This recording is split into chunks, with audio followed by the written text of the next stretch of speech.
Good afternoon बच्चों। Amit sir from concept and clarity. अभी हम लोग बिजनेस स्टडीज का एक टॉपिक करेंगे that is called capital structure. तो मैं यहाँ पर लिख रहा हूँ बच्चों कैपिटल स्ट्रक्चर। समझना ध्यान से बच्चों, क्या मतलब होता है कैपिटल स्ट्रक्चर का। ये जो वर्ड है ना कैपिटल, कैपिटल के ना दो मतलब होते हैं बेटा।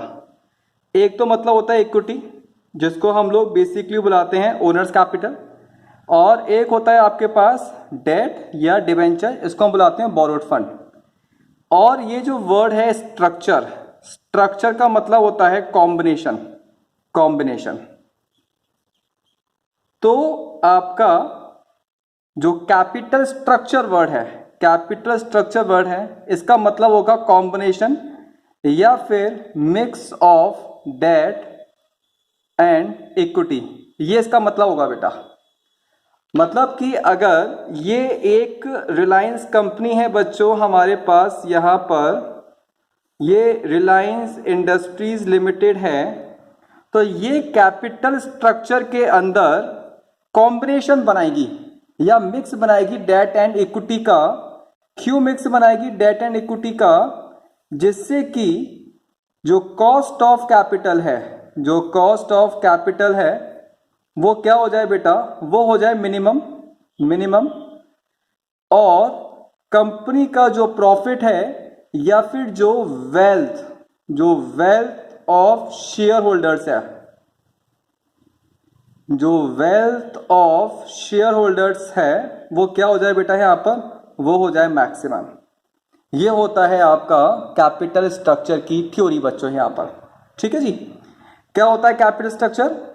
ये रिलायंस कंपनी है, ये कैपिटल को मिक्स करेगी डेट एंड इक्विटी में, और इस तरीके से मिक्स करेगी कि उनकी जो कॉस्ट है वो क्या होनी चाहिए यहाँ पर, वो होनी चाहिए मिनिमम। क्योंकि जब उनकी कॉस्ट मिनिमम होगी तो उसका जो इफेक्ट आएगा वो प्रॉफिट पर आएगा, या फिर उसका जो इफेक्ट आएगा वो शेयर होल्डर्स की वेल्थ पर आएगा बेटा। अब ये कैसे आएगा और इसकी कॉस्ट कैसे कम होगी, ये मैं आपको समझाता हूं, और जो थ्योरेटिकल या जो पॉइंट्स है वो मैं आपको बाद में बताऊंगा बेटा यहाँ पर। ठीक है, तो इतना तो पॉइंट्स मैंने आपको समझा दिया, ये मैं आपको यहाँ पर समझाता हूँ बेटा। ध्यान रखना, ये जो रिलायंस कंपनी है नीड, इसको जरूरत है कितने रुपए की? 200 रुपए की। ये दो लोग हैं बेटा यहाँ पर, ये दो लोग हैं यहाँ पर, एक है ए और एक है बी।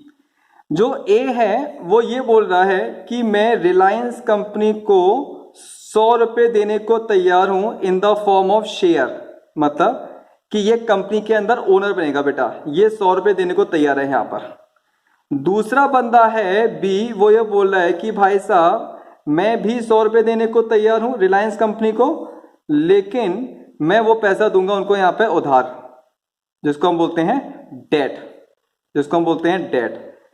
अब समझना, डेट का मतलब ये होता है कि रिलायंस कंपनी ने बी से जो 100 रुपए लिए हैं, रिलायंस कंपनी वापस करेगा, रिलायंस कंपनी वापस करेगा दो चीजें यहाँ पर, दो चीजें वापस करेगा बेटा इसको यहाँ पर। एक तो वापस करेगा interest periodically time to time, और एक वापस करेगा यहाँ पे इसको प्रिंसिपल एक फिक्स टाइम के बाद, याद रखना। और यहां पर रिलायंस कंपनी के सर के ऊपर हमेशा तलवार लटकी रहेगी बच्चों कि वो समय पर पेमेंट करे, चाहे इंटरेस्ट का चाहे प्रिंसिपल का। और अगर नहीं कर पाया तो मिस्टर बी इनके यहां पर आ जाएंगे, कोर्ट में केस कर देंगे। एक तो मार्केट में इमेज खराब हो जाएगी और उस तरह का बिजनेस भी डूब जाए, आगे नहीं आगे सही में। तो यहां पर रिलायंस कंपनी को टेंशन नहीं की। ठीक है, अब बात करते हैं मिस्टर ए की। यहां पर मिस्टर ए जो है रिलायंस कंपनी के अंदर ओनर बने हैं बेटा। ओनर का मतलब होता है मालिक बने हैं, मतलब प्रॉफिट होगा तो ए का और लॉस होगा तो बी का बेटा। यहां पर मतलब कल को रिलायंस कंपनी के पास जाकर के ना ये नहीं कह सकते कि ना बॉस मेरा पैसा मुझे 100 रुपए वापस कर दो, या फिर आप मुझे प्रॉफिट में हिस्सा दो, लॉस हुआ है तो भी मुझे प्रॉफिट तो नहीं, ऐसा नहीं दे सकते बेटा यहां पर। अगर आप एक चीज और देखोगे, जो मिस्टर ए हैं from mister A point of view, mister A का जो पॉइंट ऑफ व्यू, तो मिस्टर ए को रिस्क ज्यादा है, मोर रिस्क। क्यों? प्रॉफिट होगा तो मिलेगा, नहीं होगा तो नहीं मिलेगा। इसका मतलब more return return mister A क्या करेंगे, ज्यादा रिटर्न मांगेंगे। ध्यान रखना, मिस्टर ए बोलेंगे कि भैया मुझे तो रिस्क ज्यादा है, क्योंकि प्रॉफिट होगा तो दोगे, नहीं होगा तो नहीं दोगे, तो मुझे तो रिस्क ज्यादा है, तो मुझे यहाँ पे ज्यादा रिटर्न चाहिए। तो मिस्टर ए ने बोल दिया कि भैया मुझे रिटर्न चाहिए यहाँ पे कम से कम कितने का, 15% का।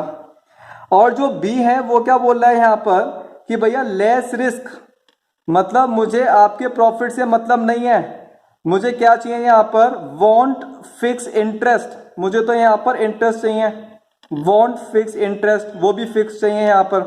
तो less risk and less return, less return, ठीक है जी, लेस रिटर्न। ये यहाँ पे मांग रहा है 10% का रिटर्न।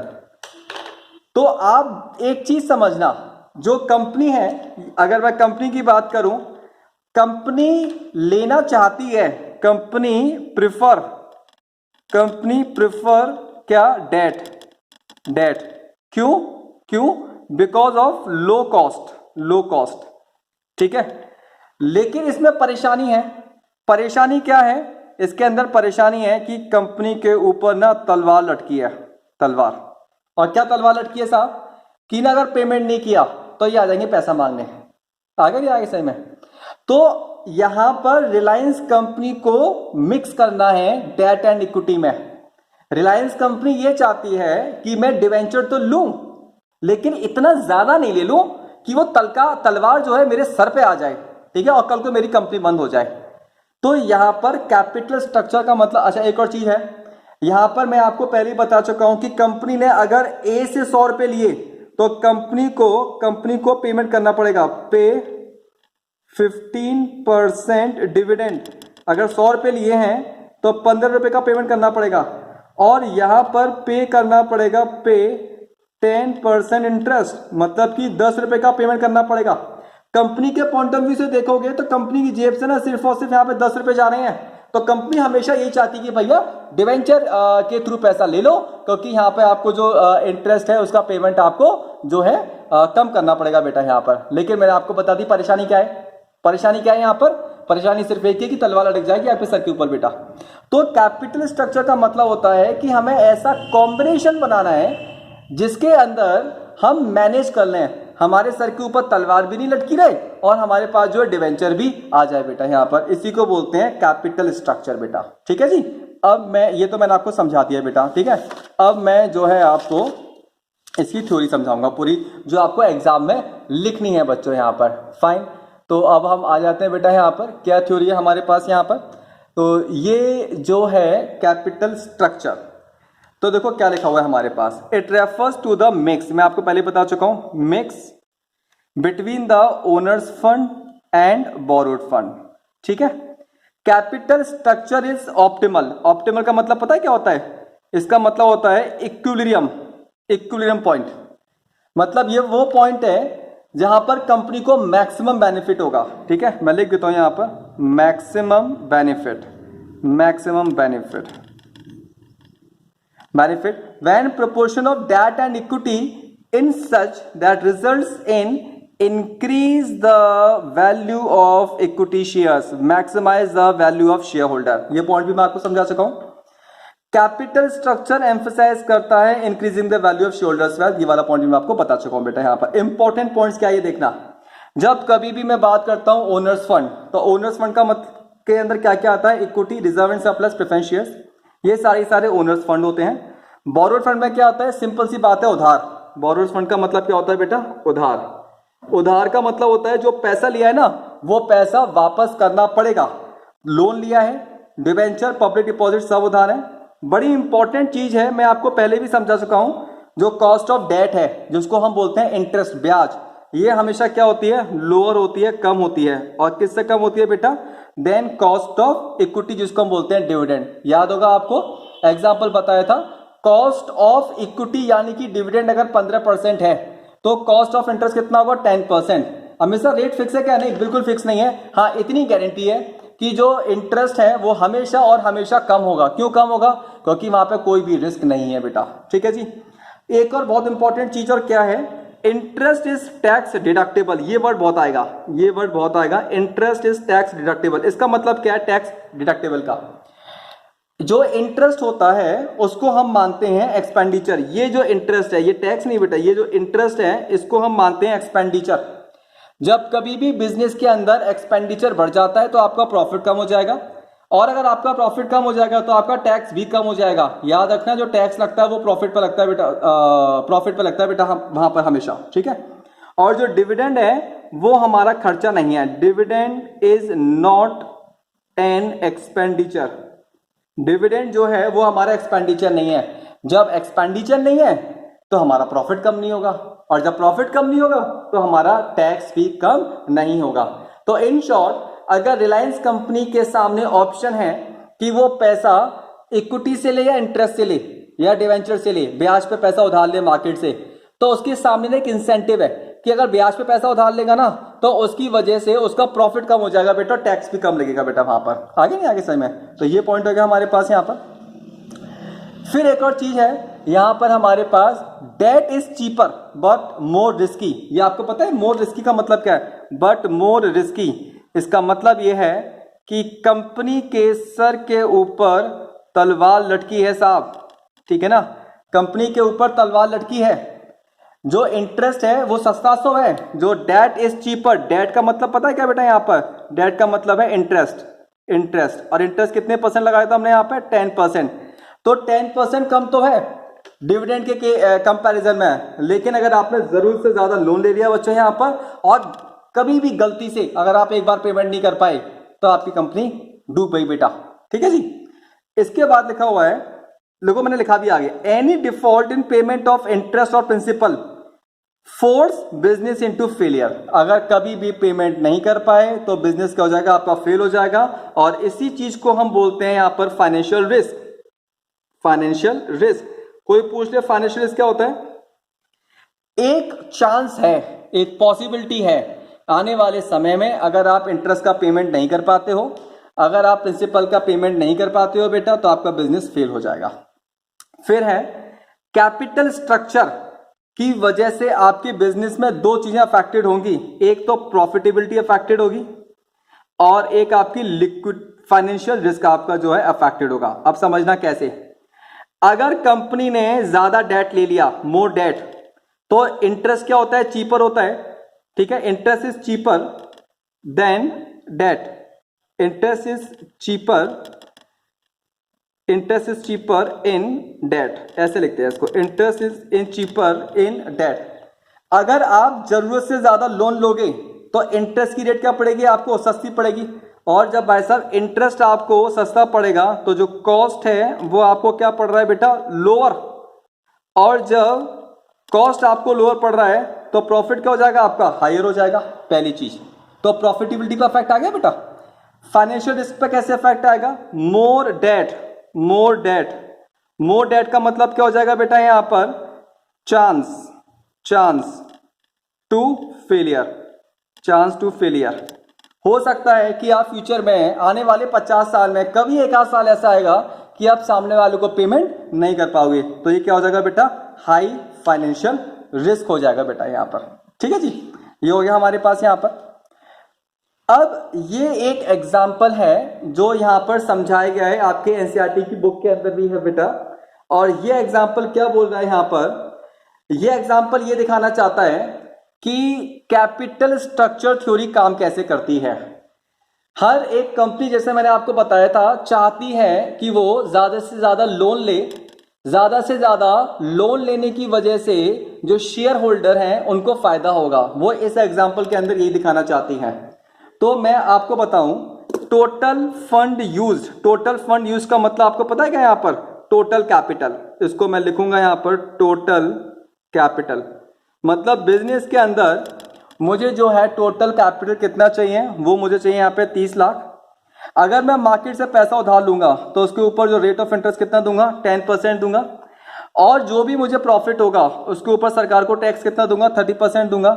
ये मेरा EBIT है, इसको बोलते हैं earning before interest and tax, और इसको बेसिकली हम बोलते हैं ROI, जो आपने पढ़ा होगा अकाउंटेंसी के अंदर, ठीक है ना, जो रेशियो एनालिसिस के अंदर, वो आपका 4 लाख है। और वो बता रहा है, कंडीशंस बता रहा है, ये कंडीशंस हैं, डेट, सिचुएशन 1, 2 एंड 3, आप समझना यहाँ पर सिचुएशन 1 के अंदर आपके पास जो है डेट वो क्या है बेटा, नील है। तो इसका मतलब नील का मतलब क्या हो गया, जो इक्विटी है वो कितने की हो जाएगी आपके पास यहाँ पर 30 लाख की। यही तो हो जाएगा बच्चों यहाँ पर भाई, टोटल कैपिटल 30 लाख चाहिए बिजनेस को चलाने के लिए, जो डेट है लोन हम ले नहीं रहे, तो इसका मतलब टोटल इक्विटी कितने की हो गई 30 लाख की। दूसरी कंडीशन क्या है भैया, 30 लाख रुपए चाहिए बिजनेस को चलाने के लिए, 10 लाख रुपए तो हम कहां से ले रहे हैं, डेट से ले रहे हैं, लोन से ले रहे हैं, तो इसका मतलब बाकी का 20 लाख रुपए कहां से लोगे आप, इक्विटी से लोगे बेटा, यहां लिखा हुआ मैंने इक्विटी, ठीक है जी, समझना ध्यान से। तीसरी कंडीशन क्या है, टोटल पैसा चाहिए 30 लाख बिजनेस को चलाने के लिए बच्चों यहाँ पर, और हमारे पास यहाँ पर 20 लाख रुपए का हमने लोन ले लिया, तो इसका मतलब इक्विटी कितनी चाहिए बेटा, हमें यहाँ पर 10 लाख चाहिए हमें यहाँ पर। अब मैं नीचे आपको सॉल्व करके दिखाऊंगा EBIT EPS एनालिसिस, ध्यान से समझना। पहला सिचुएशन 1 वो कंडीशन है जिसमें हमारे पास जो डेट है दैट इज 0 एंड जो इक्विटी है दैट इज 30 लाख। ये है हमारे पास बेटा यहाँ पर। थोड़ा सा छोटा हो गया होगा बेटा, बट आई होप कि सब बच्चों को समझ में आ रहा होगा। अर्निंग, ये हमारा प्रॉफिट है, EBIT 4 लाख। जब मैंने यहाँ पर फर्स्ट केस के अंदर जो है नील है, ये जो डेट है ये नील है बेटा, ये नील है। जब मैंने पैसा उधार लिया ही नहीं तो इंटरेस्ट नहीं दूंगा, तो इसका मतलब प्रॉफिट कितना आ गया, अर्निंग बिफोर टैक्स 4 लाख। ये जो टैक्स है ये एट द रेट ऑफ 30% है, 4 लाख का 30% 1,20,000 माइनस कर देंगे अर्निंग आफ्टर टैक्स, मतलब टैक्स माइनस करने के बाद आपका प्रॉफिट कितना आ गया 2,80,000। यहां पर नॉर्मली एक शेयर की वैल्यू 10 रुपए मानते हैं बेटा।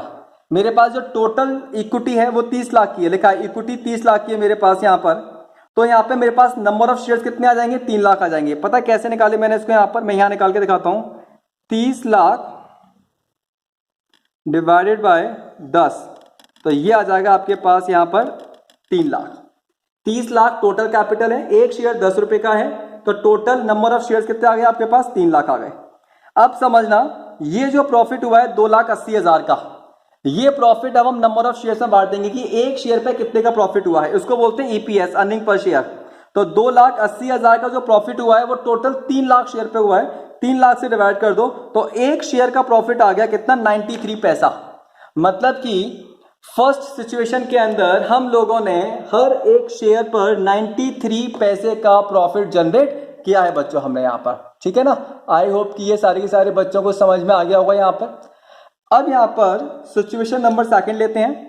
सिचुएशन नंबर 2 के अंदर जो डेट है वो आपके पास 10 लाख है, और जो इक्विटी है आपके पास वो कितना है बेटा, आपके पास 20 लाख है। टोटल कैपिटल कितनी है आपके पास, अभी भी टोटल कैपिटल आपके पास 30 लाख है, और 30 लाख बिजनेस में लगाने के बाद आपको प्रॉफिट कितने का हुआ है बेटा, 4 लाख का। प्रॉफिट वही रहेगा सेम हमारा, ठीक है।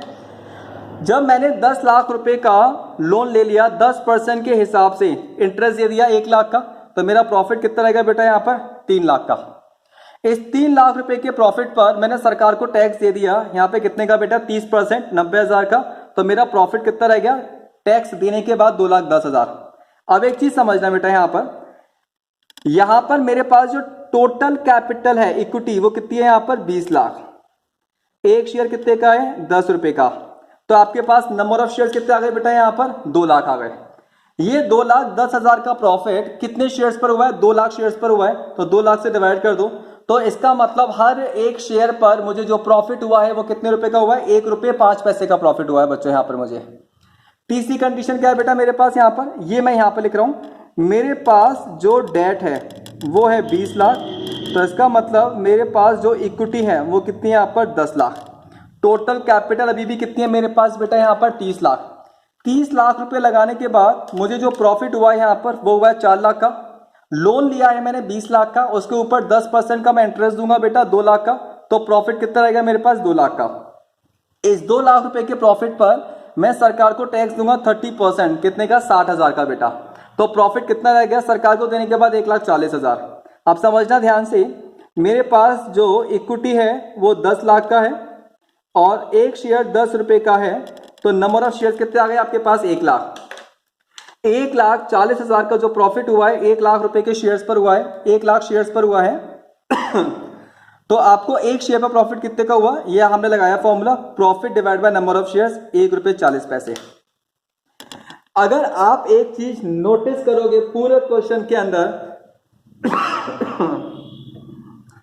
जैसे जैसे आपने मार्केट से लोन लिया है, पहले लोन बिल्कुल नहीं था तो प्रॉफिट कितना था, 93 पैसा। आपने लोन बढ़ाया 10 लाख का, प्रॉफिट कितना हो गया, ₹1.05।